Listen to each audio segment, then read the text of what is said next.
In the north of the Gaza Strip, Israeli troops struck various areas of the capital of the Palestinian enclave. Meanwhile, the death toll in the region has already exceeded 43,000 people, with some 104,000 affected. The most high-profile incident was the strike on Kamal Adwan Hospital in Jabalia. The IDF air raid killed 66 people and wounded more than 100.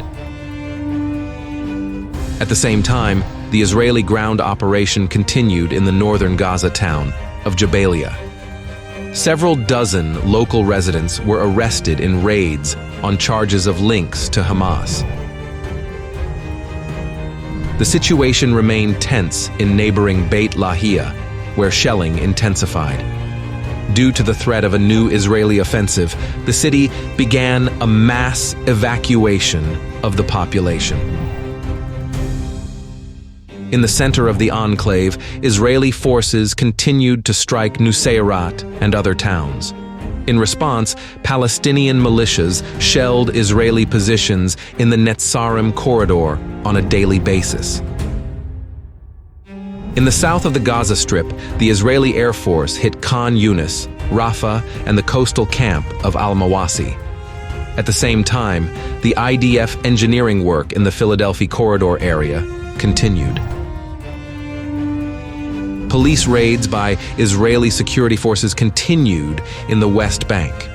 Thus, since October 7, 2023, more than 11,700 Palestinians have been detained. Operations were carried out particularly in Jenin and Hebron, where weapons workshops were discovered. In turn, Palestinian militias claimed ambushes on Israeli patrols and armored vehicles. On the Lebanese-Israeli border, the ground phase of the IDF Northern Arrows operation continued. The greatest advance was recorded in the western sector, where the Israelis reached the coastal Al-Bayada. To the south, Israeli units occupied Alma al-Shab, which is important to Hezbollah in this area. The capture of the village opens a direct route for the IDF to Naqoura. In the central sector, the Israelis tried unsuccessfully to advance towards Bint Jbeil.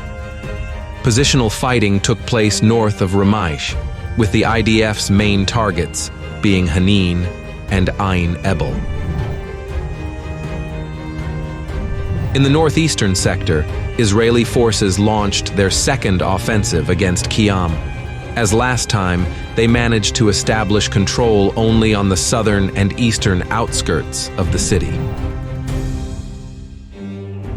To the east, the IDF units launched a ground attack on Sheba and Kfar Shuba.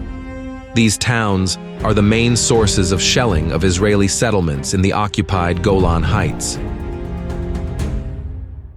At the same time, massive Israeli airstrikes continued unabated on Lebanese territory.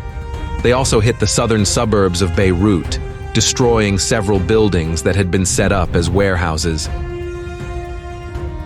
In response, Lebanese Hezbollah fighters shelled northern and central Israel. Facilities in Bnei Brak and Ramat Gan in the Tel Aviv district came under fire, injuring several Israelis.